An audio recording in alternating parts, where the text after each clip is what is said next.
our webinar today. If you look in the chat function, Ed has given you a notice that we are recording this so we can share it with people that are unable to join us at this particular time, whether they're in lectures or whatever else. Also, I've asked if you could please type your name into the chat just so we can have a register for the session. Thank you, Ed. So yeah, just to let you know, my name's Jack Selby. I'm the Global Opportunities Officer here at Goldsmiths. I think you can probably see my colleagues also along the bottom of the screen. We have Eduardo Lees, who is the Global Opportunities Manager here at Goldsmiths. And we have Adja and Alice, who are Go Abroad alumni and will be doing a short Q&A with us today as part of the presentation. Now, we are scheduled to finish at 2 o'clock, which I don't think will be a problem. But if anyone needs to leave early, if you want to just let us know in the chat function, that's absolutely great. If you have any questions whilst we're presenting, please do feel free to type them into the chat function. If you'd prefer to wait, we'll do a Q&A at the end with you guys, so you can ask verbally, or again, you can write them in then.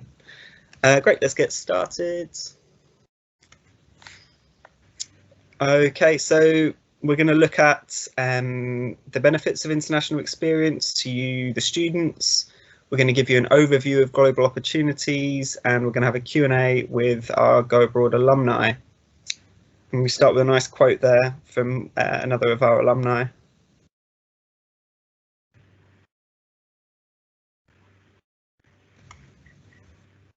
Okay, so why is international experience important?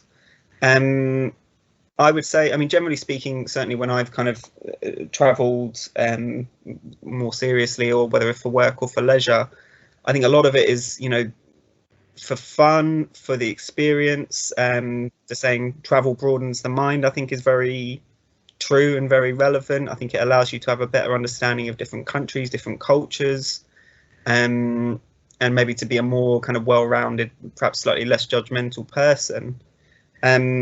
There is also, crucially, with going abroad through something like the Erasmus scheme or doing any kind of international work or voluntary stuff, the slightly more cynical side, which is you are making yourself more employable. So the reasons for this are you're experiencing different work and academic styles, which is increasing your adaptability. You're improving your self-confidence and independence. You're learning digital skills to succeed in the international workplace of the future. As I mentioned previously, greater intercultural awareness and communication skills. Intercultural awareness is one of the three big things that the, I can't remember what they're called, is it the FTSE 100 or 500 companies? Maybe it's not the FTSE, but the big companies in the world, I think their CEOs or managing directors were asked, what are the skills that are lacking in, you know, the workplace at the moment, or what are the skills that people are going to need to have in the workplace of tomorrow? And the top three things that they said were missing, I think this might be UK specific actually, were language skills. So the UK doesn't produce enough bilingual people, or people that can at least understand another language beyond English. Intercultural awareness, so an awareness of other cultures and stepping away from the idea that the way things are done in England or in London is the right way and everything else is wrong or less good. And the third thing, interestingly, is Excel skills, which I was probably the most surprised about, to be honest. But yes, moving on, new relationships and networks for future collaboration. Oftentimes when students go and study abroad for a term as part of an undergraduate degree, they may want to go back to their host university to do a master's or even a PhD. And people that go and do kind of interning or short-term work placements in the summer holidays will often make connections there and go back the following summer, or maybe even move there permanently to start kind of a full-time job. And of course, yeah, standing out from the crowd, which is absolutely crucial when it comes to applying for graduate level jobs after finishing your kind of higher education. Having something like an Erasmus study abroad, or even having kind of a go abroad and work experience over the summer holidays can really give you something to talk about in your job applications. It can really give you something to talk about when it comes to actually being interviewed as well. So what do we have on offer at Goldsmiths? So we're the Global Opportunities team here at Goldsmiths. In terms of the kind of suite of options that we have available, you can study abroad at a partner university for a term, work abroad in Europe for 2 to 3 months. This would usually be over the summer holidays, but could also be within 12 months of graduating. You can study, work or volunteer abroad for 2 months or less, and that would be anywhere in the world potentially. We have a 1 or 2 kind of things that we have in place for our students to just apply to. The Gothenburg Summer School of Sustainability is our kind of jewel in our crown for summer activities. I think we'll hear a little bit more about that later on, but very commonly actually when students go abroad in the summer, they'll find their own placement. They'll look into, I feel like the way it works is if I'm doing history of art, for example, at Goldsmiths, and I love Milan, I'll find a gallery in Milan and I will write to them and offer up my services to kind of go and volunteer with them for a period of time over the summer holidays.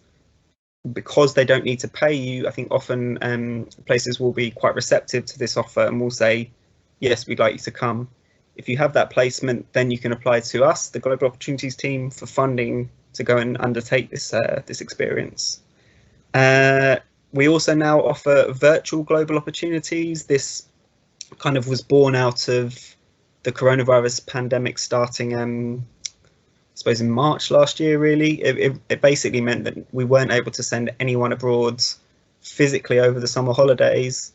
And so virtual global opportunities became really crucial. And Ed's going to talk to you a bit more about them, and in particular about the Amsterdam Online Summer School slightly later on. It's worth knowing that obviously, as with everything in life, the coronavirus is having an impact. And of course, Brexit as well. While it's not impacting us at the moment, probably in 2 or 3 years, our participation within the Erasmus scheme may change dramatically. The United Kingdom may no longer be a participant in the Erasmus scheme. So what have we sent students to do previously? Very commonly we send students to go and do a term abroad.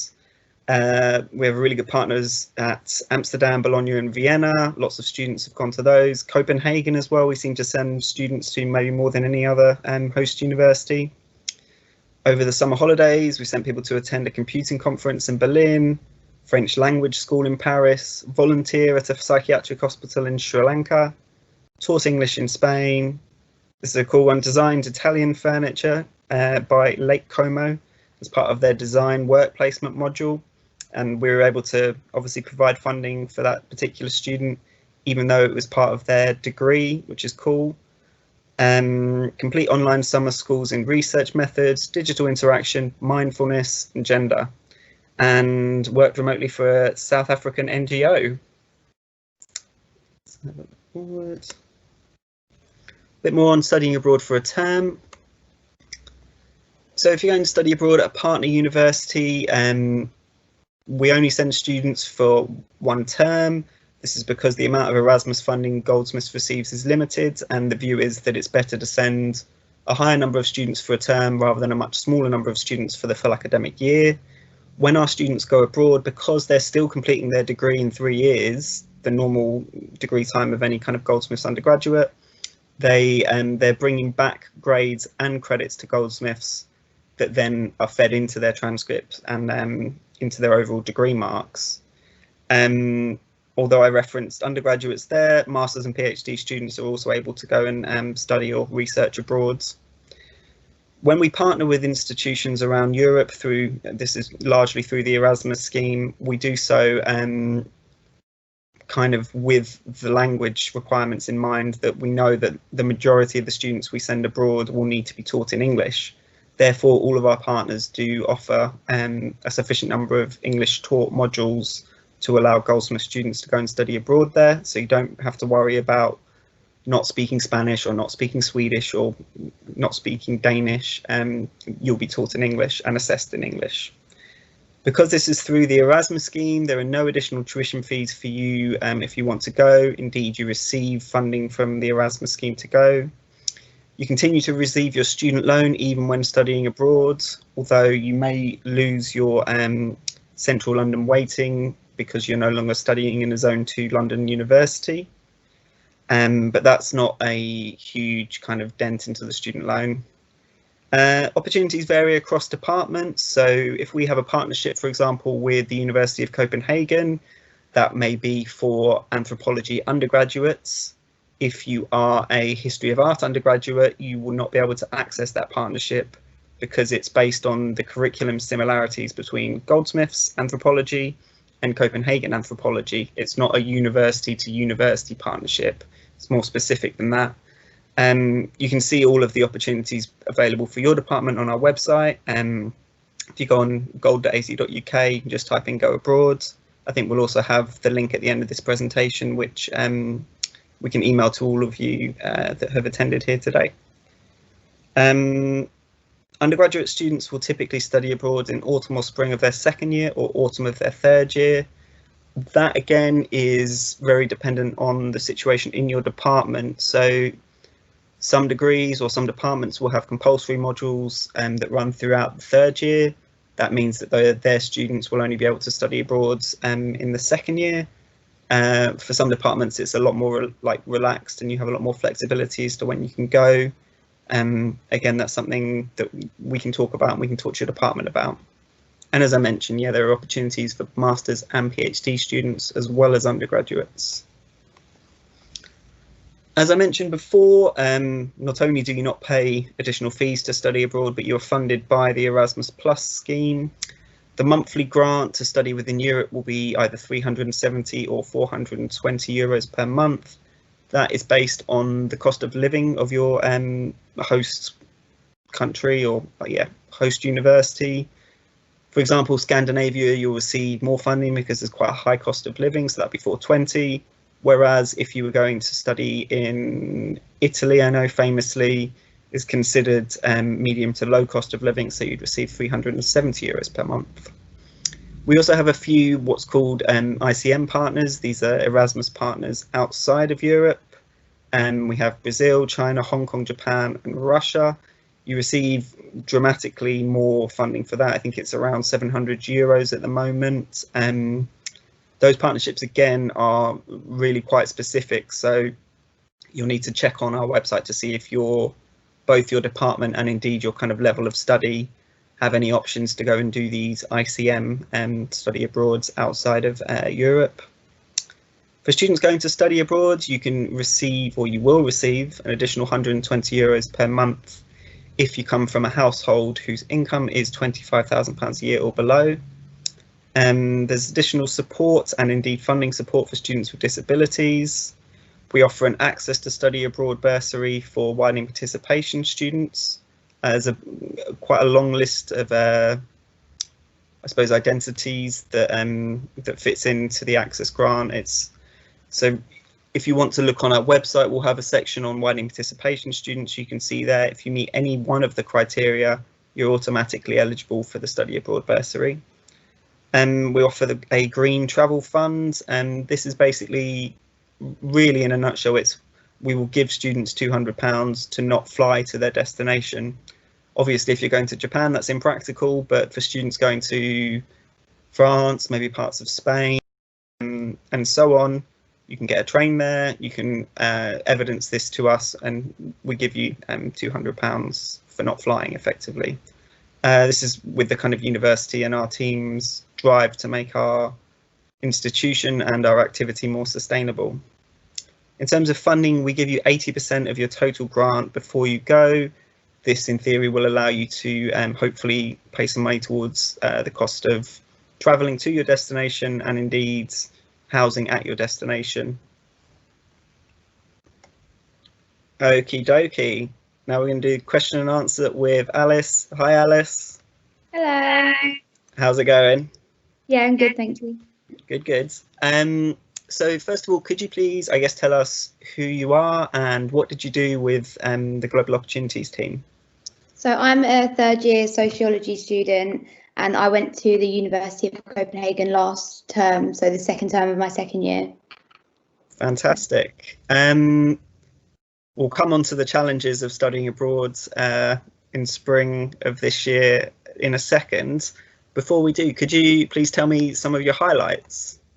Yeah, so highlights were obviously studying at a new university, living in a new city, and it was like the first time I'd moved out as well, so that was obviously like really exciting. Lived in halls, just meeting new people. I did a little bit of travelling in the first month before obviously Corona happened, so yeah, that was good as well. Yeah, it's just a good experience overall, really. Great. And yeah, you mentioned coronavirus there. My next question is, what challenges did you have, both I suppose in terms of going abroad and then obviously when it hit, when you got there?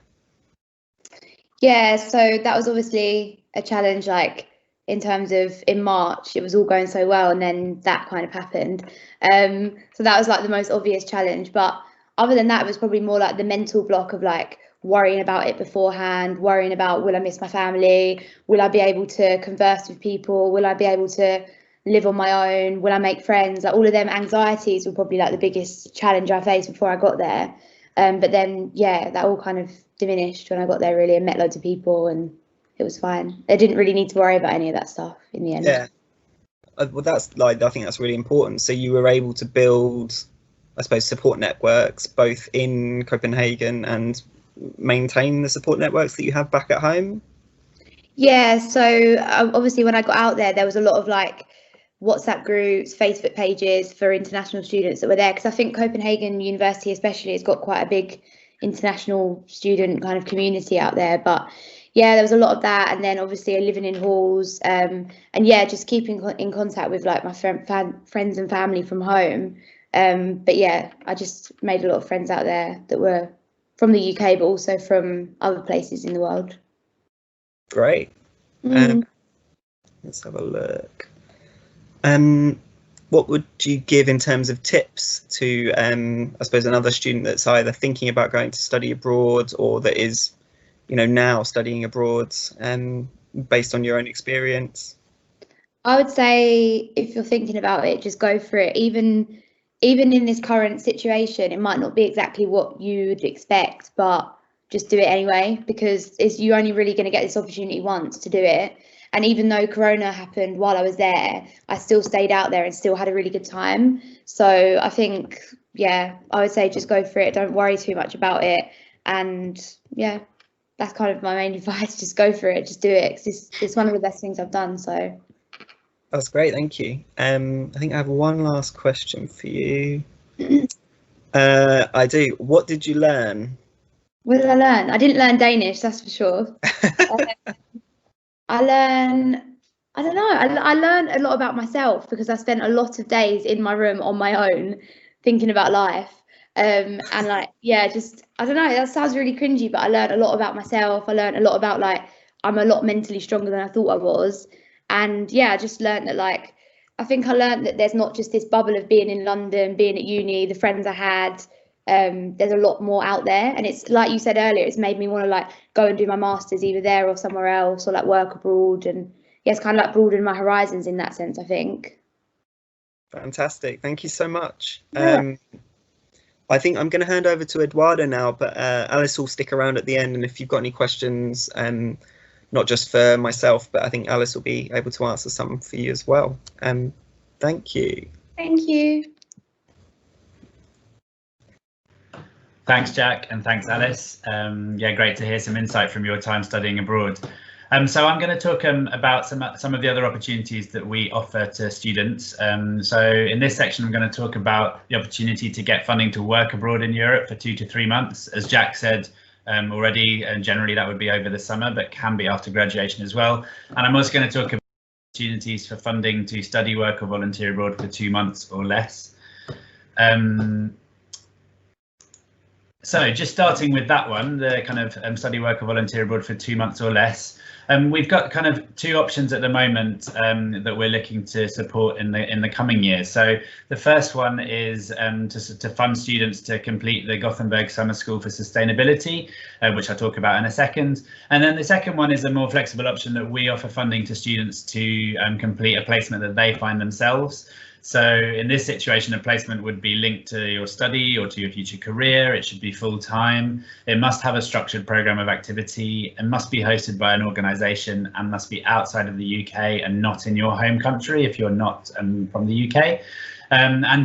Although we haven't opened applications yet, the placement would need to take place between the 1st of April 2021 and the 18th of September 2021. So within that window, within that period. If I just move on to the next slide, I'll talk a little bit more about the University of Gothenburg Summer School for Sustainability. So this is a really exciting opportunity that has been offered to us by our partner university, the University of Gothenburg. So they will be running a 4-week summer school in July from the 5th to the 30th of July with the aim of deepening students' understanding of global challenges and the UN Sustainable Development Goals. There are a whole different range of courses within this summer school focusing on either climate change, sustainable development, migration, biodiversity in Western Sweden, sustainable global value chains, and rock art as well. So like really interesting and diverse topics. Basically, you would be part of a group of students from across the different partner universities that Gothenburg has. So a chance to kind of hopefully, depending on coronavirus, spend time in Gothenburg, really learn from this university that's really kind of leading the world in terms of sustainability. And we would offer successful applicants funding of £1,000 to participate. That would cover accommodation, flights, and hopefully give you some spending money as well while you're in Gothenburg. The funding comes from Santander universities and maybe some from Goldsmiths as well. Applications aren't open yet. They will open in December, so do keep an eye on that.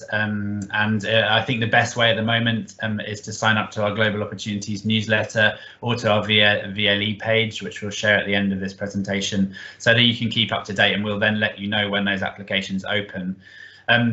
There are limited spaces, so we have a certain number of places from the University of Gothenburg, and we would then nominate the kind of successful students to the university to then make the final selection. So there will be an online application form with a kind of motivation statement as well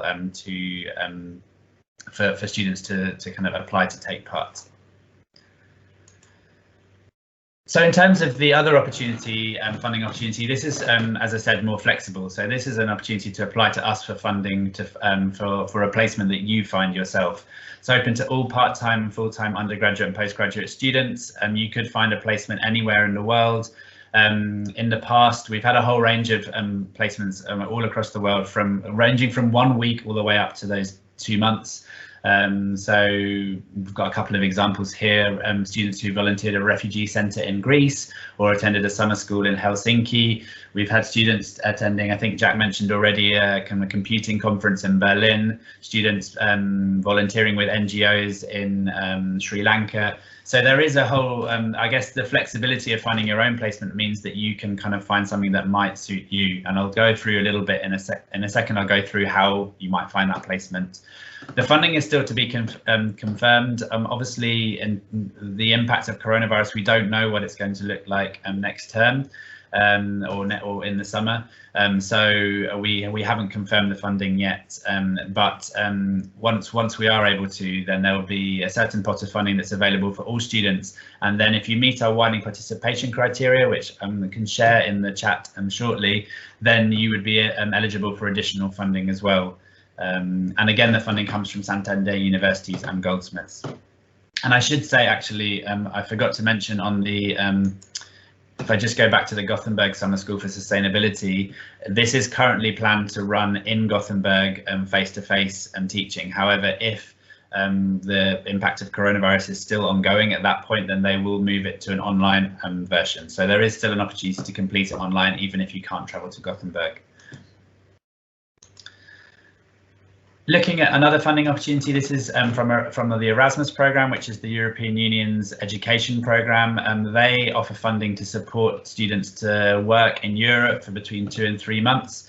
This would be over the summer, or could be once you've graduated. Again, students have to find their own placement, and once you've found a placement and applied to us for funding, if we award you funding, you could be eligible for 470 to 520 euros per month to support with costs. There is additional 20 euro per month for students with household incomes of under 25,000, and additional funding support for students with disabilities as well. Jack already talked about the Green Travel Fund, which you could also apply to for this opportunity. And as I said, generally, lots of students would do it, would do this over the summer, over this coming summer. But if you're a final year student this year, then you may also be able to do it after graduation as well. Just in terms of the impact of Brexit, if you're in your first or second year, it may be that this opportunity might not be available for after graduation, as we still don't know what the participation in terms of Erasmus will be once we leave the EU. They're still negotiating that. But again, if you sign up to our newsletter and our VLE page, then we'll keep you updated. And there are plans to be a UK replacement programme if we're not part of Erasmus. So hopefully there would still be opportunities later on in your degree, regardless of Brexit. And again, just to give you an idea of some of the opportunities, students in the past have worked at a publishing office in Amsterdam, or recording studio in Iceland, and with the UN in Hungary. So it's quite a range of opportunities there. So for both the shorter placements and these 2 to 3 month placements in Europe, we say that students need to find their own placement. There's lots of support with doing that. So you could ask someone in your department, colleague academics may have links with organisations around the world. The Careers Service have lots of information on different placements or kind of organisations that you could work with internationally. You might want to reach out, as Jack mentioned earlier, to a kind of organisation that you're interested in, maybe a gallery, or maybe a charity, or maybe a specific kind of finance organisation that you're interested in working with. It's always worth sending them an email, and there's lots of information on the careers website again on how to kind of approach organisations and companies as well. And we have a how to find an international placement page on our Go Abroad website.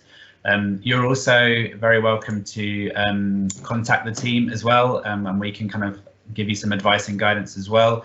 We've also got some useful websites that you might want to look at, and again, we'll send this presentation around afterwards, but erasmusintern.org is very good for placements in Europe, for those 2 to 3 month kind of European work placements, and the same with eurodesk.org.uk.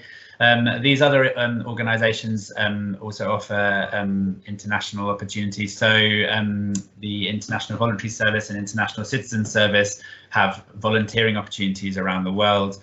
And we have mentioned kind of the Gothenburg Summer School, but actually a lot of our partner universities also run other summer schools. So the University of Amsterdam, Freie University Berlin, the University of Vienna, they all offer opportunities to go and study in those cities just for kind of 4 weeks or something over the summer. So they could be things to look at.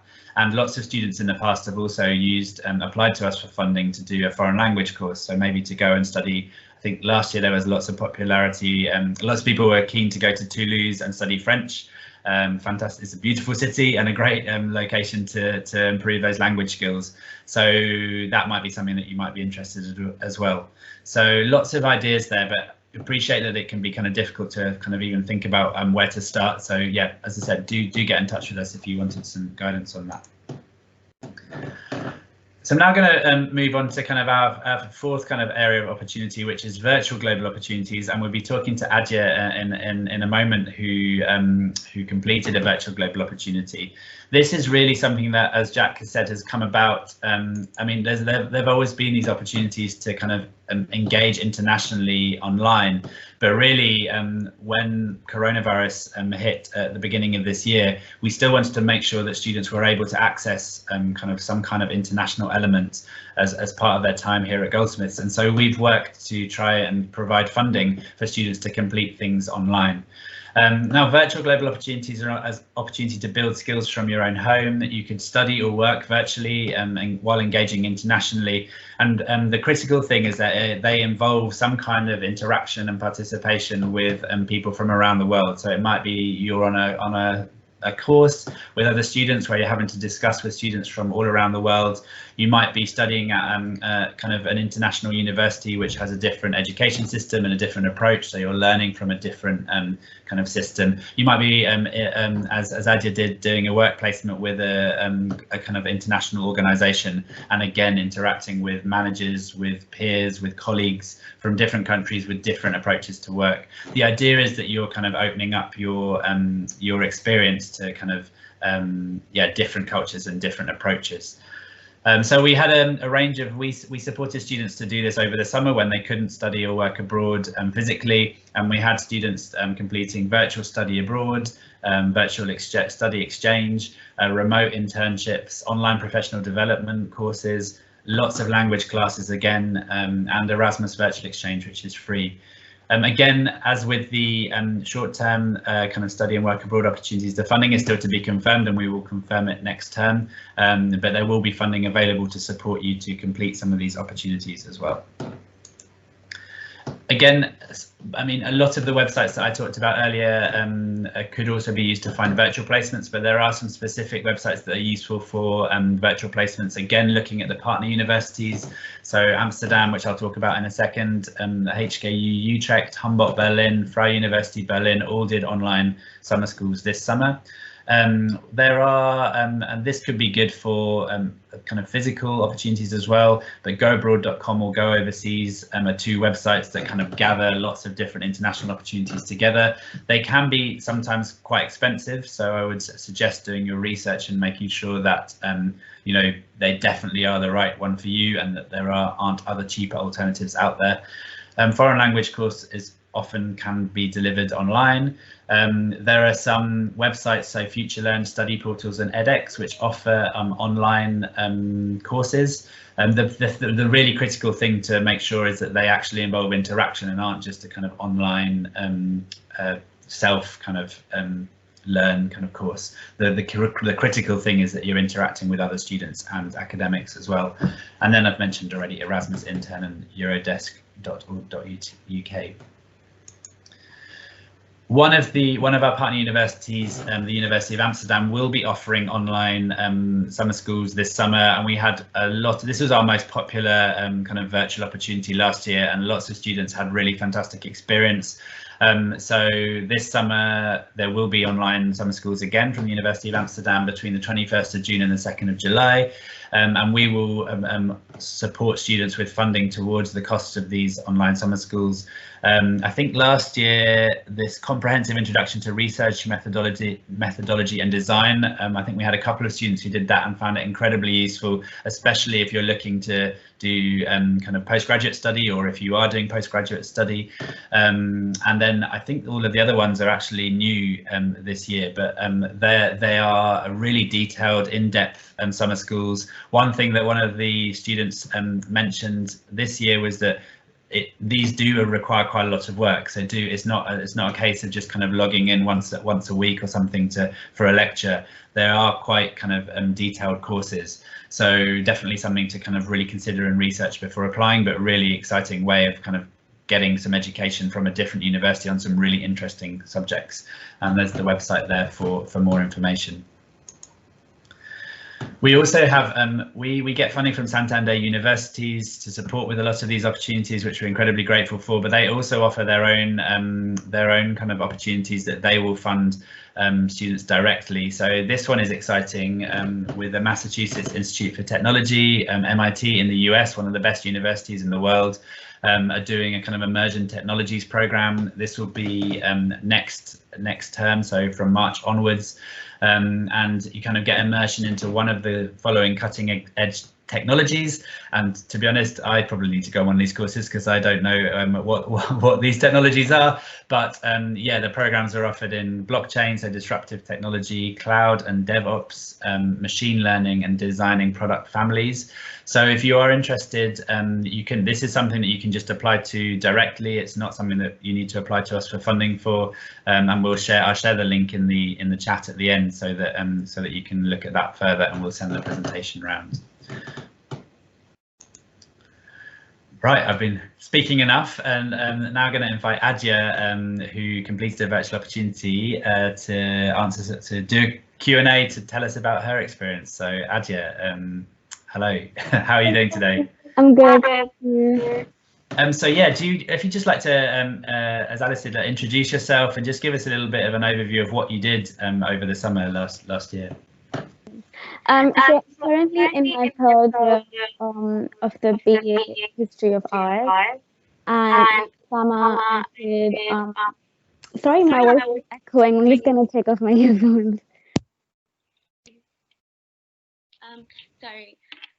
Yeah, I did a virtual global opportunity. It was a charity in South Africa, and I did a marketing internship with them for about 2 months. And it was a really good experience because I really I was determined to sort of get some experience within the marketing field and like explore what I can do within that.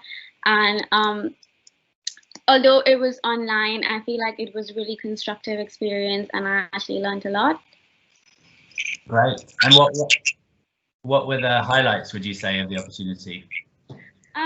I think it was definitely like exploring how like art can be used to sort of create like social awareness and change in society, because the charity was mainly focused on using photography as a tool to sort of like spread awareness about the problems in South Africa currently, especially with the onset of the coronavirus earlier this year.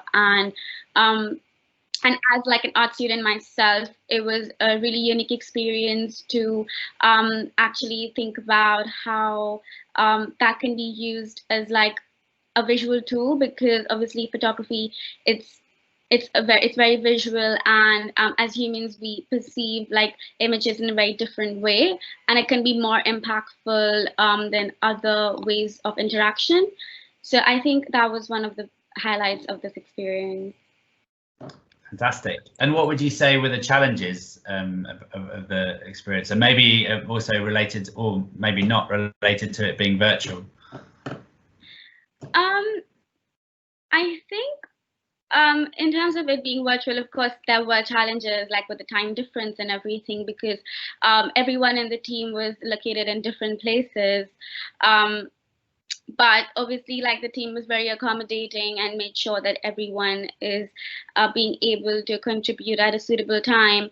But other than that, I think it was really challenging to like keep myself motivated sometimes, because it gets quite monotonous with the online, like constantly just working online.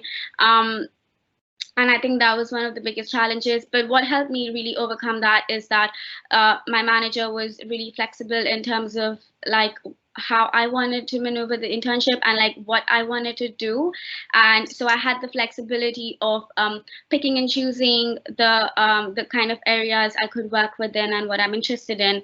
And obviously that kept me motivated, because I was constantly doing stuff which I was interested in, like, for example, blog writing or social media and stuff like that. Fantastic.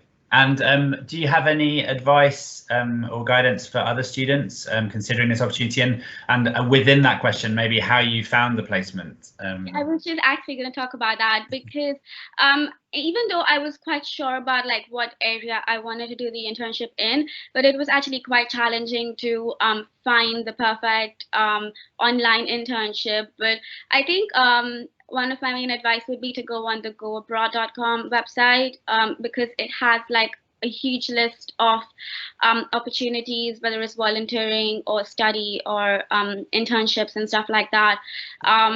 And you can literally like choose from any area. Like, it had internships within like galleries, art, design. And then because I was interested in marketing, I came across like a lot of organizations around the world which were doing online opportunities. But specifically, I came across this website called Roots Interns, who were focused on providing internships with like an impact, mostly around Africa. And I think that was really nice to like come across something so unique.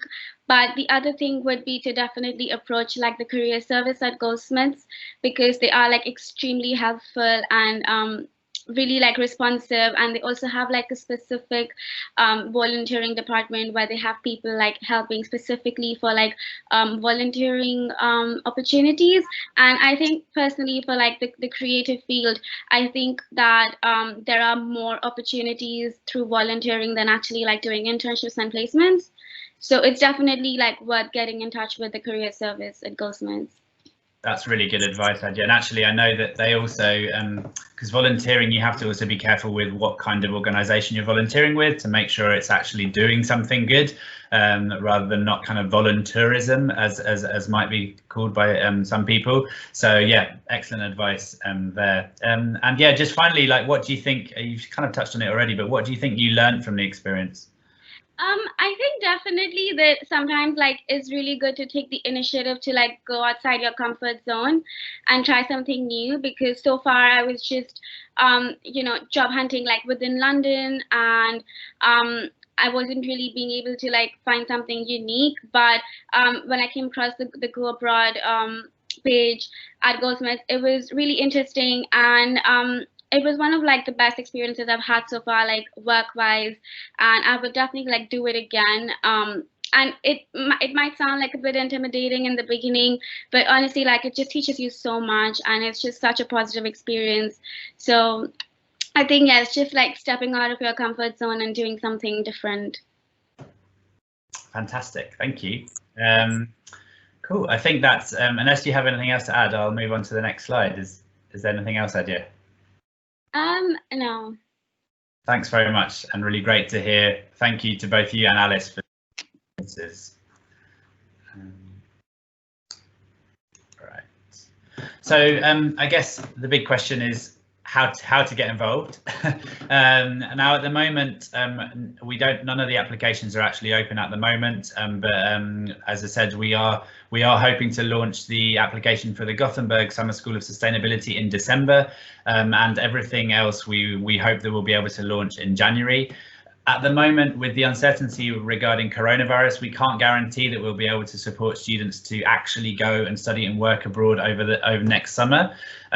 However, we will definitely be funding students to complete virtual opportunities, so they will definitely open in next term. And then what we will do is what we've tried to do this year is basically we've allowed students to apply for opportunities, but then on the proviso that as we get close to the time, we will then approve whether you can travel or not, depending on the Foreign and Commonwealth Office guidance. So there is a bit of uncertainty there, and I know that's really tricky. But yeah, this is for the summer. In terms of studying abroad for a term next year, we again will be opening applications for that in the spring term, and we would hope that we would be able to support students to go and study at a partner university next academic year, 2021-2022, as long as the situation with coronavirus is not a problem in that country at that time. But yeah, hopefully with everything that's looking a little bit more positive in terms of the vaccine, and we will be able to support students. All applications for funding or to take part are all online, and they generally involve you submitting information about yourself in terms of personal details and kind of course, and then a motivation statement where you outline why you want to take part in the opportunity, why you've selected it, what you hope to get out of it, how it links to your career and education. There is a guidance on application writing on the Go Abroad blog, which I'd really recommend looking at, and you're also welcome to get in touch with us again with any questions. I'm just going to share the widening participation criteria in the chat for your information, because if you do meet this criteria, 1 second, then you it should be coming through now. If you do meet this criteria, then you would be eligible for additional funding, so do check that already. I can see there's a question in the chat whether in the spring term of 2021 you can go abroad to be an Erasmus student. I'm afraid the opportunity to go abroad to study this academic year has already closed, so it's not possible to study. People have already been accepted to study abroad for this academic year, but you could go next academic year depending on what year you are in your studies. Just going back to the application information, we do give priority to students who meet our widening participation criteria and who have not had international experience before, and ideally, well, not ideally, we do give priority to those who have not already received Go Abroad funding, but we have funded people who have gone abroad with us before. But it's just if there's limited funding, then we would prioritise people who haven't had funding from us before. And if you were due to go abroad last year and had placements cancelled, then yeah, we're really happy to receive applications from you again this year, because we know it was so disruptive. In terms of next steps, obviously at the moment, because applications aren't open, then we're really recommending that you sign up to our Global Opportunities newsletter, sign up to our VLE page, so that we can let you know as soon as things open. Gothenburg applications will open in December, and all of the other applications we will open in the spring term, hopefully in January, maybe in February, for summer and for next academic year. Start researching destinations as well. If you read our Go Abroad blog, you'll see quite a lot of students saying really do start researching these things early. And you know, do get in touch. We can try and put you in touch with students who have been abroad before to share their expertise as well. I'm sure Alice and Adja would be happy to kind of answer questions as well if you had more. But really, researching is key. I also did an Erasmus year in Italy, and actually I wanted to go to one city and I applied for it, and my tutor said, actually, I recommend you go to a different city. I actually ignored him and still applied for the original one, but was sent to the one that he wanted me to go to, and I had the best time. So I would say that, you know, you might have an idea of where you want to go in mind as your kind of preferred place, but actually it's worth looking at other destinations as well, and really talking to people who have been there and thinking about the experience that you might get from there. Also, one thing to bear in mind is to think about you know, your personal experience where in the place that you're going. So we do provide lots of different information for students of different identities, but just think about, you know, what are your needs, what are your support networks, what will you require. If you have a disability, for example, you can get in touch with us, or you can look on the partner university websites to see what support is in place for students with disabilities, and we can also support with getting that information as well. Or if you identify as LGBTQ+, for example, you might want to explore the kind of what the kind of attitudes are like in that country, or what the what kind of support there is in there as well. And same in terms of ethnic background and race, you might want to look into those different countries as well and see what the kind of attitudes and support are in those countries as well. It's just things to think about when you're researching. It's really important, and we're happy to talk through any questions as well. Do read our Go Abroad blog. Lots and lots of great stories from students who have participated in the past. And if you haven't already, I hope you have already, then do complete our consultation survey, which is just getting feedback from students on their kind of interests and what they want to do, so that we can try and shape the opportunities for you. I will also copy that in a second into the chat. Just a quote from another student, which says it for us, really.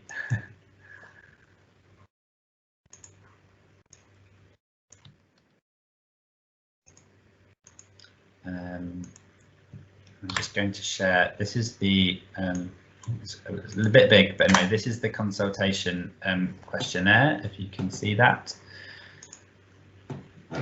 And that brings us to the end of our presentation. So thanks very much for listening. I think we've got some time for a few questions, but just on this slide, please do get in touch with us for if you have any additional questions on Go Abroad at gold.ac.uk. You can also check out our website, so Go Abroad on the Goldsmiths website. Within that, we have the blogs that you can check out as well, and an opportunity to sign up for our newsletter and VLE page. And I'm just going to share as well, we would be really grateful if you could complete this following evaluation form as well, just to let us know how you found the presentation and what we could do better next time.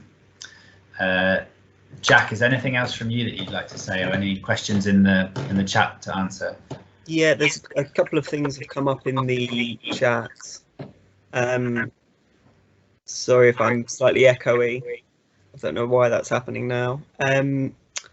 We'll be able to share the recording of this presentation on the VLE. Is that something that we can do, even if it's just to send a link? Yeah, we should be able to. It might take a few days to get the recording, but yeah, we'll share it on the VLE, and also try and email. I think I should have everybody's email address, so I'll try and email it out to students as well. Fantastic, thank you. Shakira has asked, is it possible to apply for Erasmus for 3rd year? So that really depends on your academic department. Some academic departments will let you go and study abroad in autumn term of your 3rd year. Fundamentally, I think the question is, do you have compulsory modules that run in autumn term of your 3rd year? If the answer is yes, your department will not let you go, I'm afraid. You can find out a bit more on this by either emailing your Erasmus academic coordinator, which is an academic in every department that kind of keeps an eye on Erasmus students coming in and Erasmus students going out. There's a list of those on our website. If you're unable to find them, or if you prefer to come to me, if you email me your details about your degree, I'll be able to follow that up for you. But it kind of it varies wildly, basically. So that's the answers, maybe, I think. Yeah, just to say now then, does anyone have any questions at all? You can ask questions of myself, Eduardo, Alice, Adja. Feel free to type them in the chat, or if it's easier for you, raise a hand, and I'm sure we can find a way to unmute you. But yeah, we've still got 5-6 minutes even, so very happy to take any questions that you might have.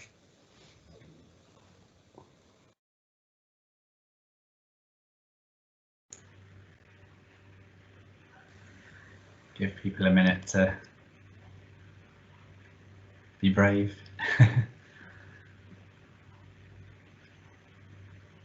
Maybe we've answered all the questions, which hopefully is a good sign. Yeah, I think so. I'm not seeing any hands raised or anything. Here we go.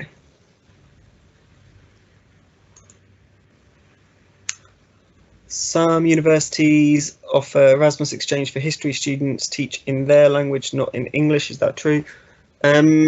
Most of the universities we send our students to will teach in their native tongue, but also teach in English. That's my point for you, Lucas.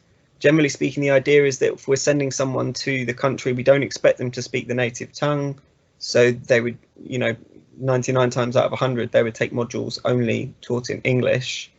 Yeah, I suppose that's because, as I think we've mentioned earlier, the Erasmus scheme doesn't want you to be sent to study abroad at your kind of home country. So let's say I'm from Italy and I come to study at Goldsmiths, 3-year degree in anthropology. If I then try and go back to the University of Bologna in my 2nd year, that would be considered against the regulations. I wouldn't get funding for that because I'm returning home. And that's why our partners will all have a sufficient number of modules taught in English to allow our students to go there. Great. Let's have a look. Yusra, can we only apply to universities that Goldsmiths have a partnership with, or do we apply to the university itself through goabroad.com if we want? You can only go and study abroad at universities that Goldsmiths have a partnership with. This is because in order to have a partnership, there has to be a kind of an agreed, acceptable kind of quality and style of education. There has to be curriculum mapping that's undertaken by academics in the department, both at Goldsmiths and the partner university, to ensure that students are still going to be getting the same type of education. They're going to be learning the same type of things, even if they're taking modules that aren't available at Goldsmiths. So yeah, and that's what's referred to as a Erasmus partnership, and that allows us kind of access to funding to provide to students, and indeed I suppose protection for both the students and the two institutions that are partnered. So sorry if that's bad news, Yusra.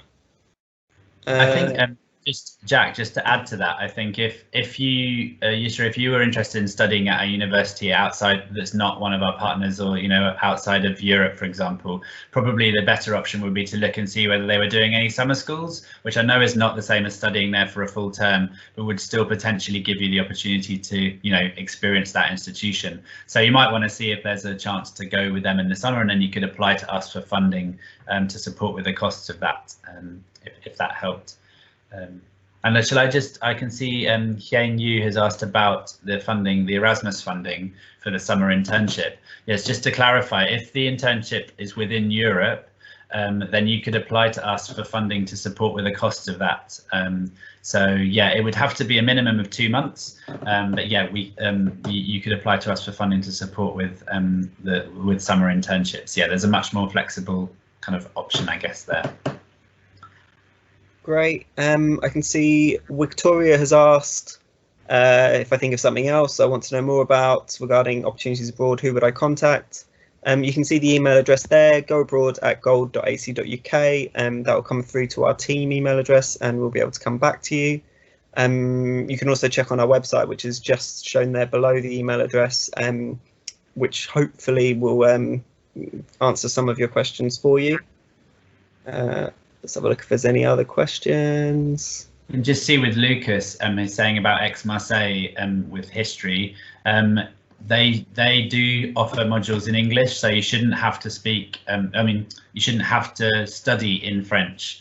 It may be slightly confusing. If they did ask students to have a French proficiency, we would have to follow up with them on that, because all of our partners one of our requirements is that you are able to study in English. But obviously going to Aix-Marseille, there would be opportunity to learn French and develop those French skills. And actually we do support students with some additional funding to do some language courses if they are studying abroad. So you could develop those skills, but yeah, you should be able to study there without a minimum French proficiency. That's right, isn't it, Jack? Yeah, absolutely. It would be, I'm not suggesting that you haven't been told that, but I think, yeah, it will be maybe in error, or maybe it's just standard that this is a requirement that they ask for. But yeah, as I say, this should not be a requirement for you. Even if they're asking for it, you should be able to take modules in English, or all of your modules in English. And the same goes for Leipzig. Yeah. Yeah. If you want to send any of these emails through, Lucas, it would be actually really helpful, because we can follow up with them, because I guess information like this, whether it's being emailed to you or being listed on the website, is only going to deter students from studying abroad with them. So I'd be very happy to follow up with them. And I think it's now 2 o'clock, and I'm seeing a lot of people say they've got to go now. I think we probably should leave it there. So just to say thank you all for coming. Huge thanks, Adja and Alice, for joining us and being so great and going through the Q&A with us. And yeah, thanks from me and Ed, if you've got anything else to add.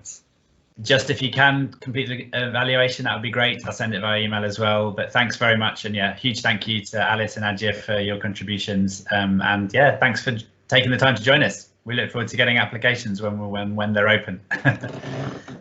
Thank you. Thanks guys. Bye. Have a good afternoon, everyone. Bye. Bye, everyone.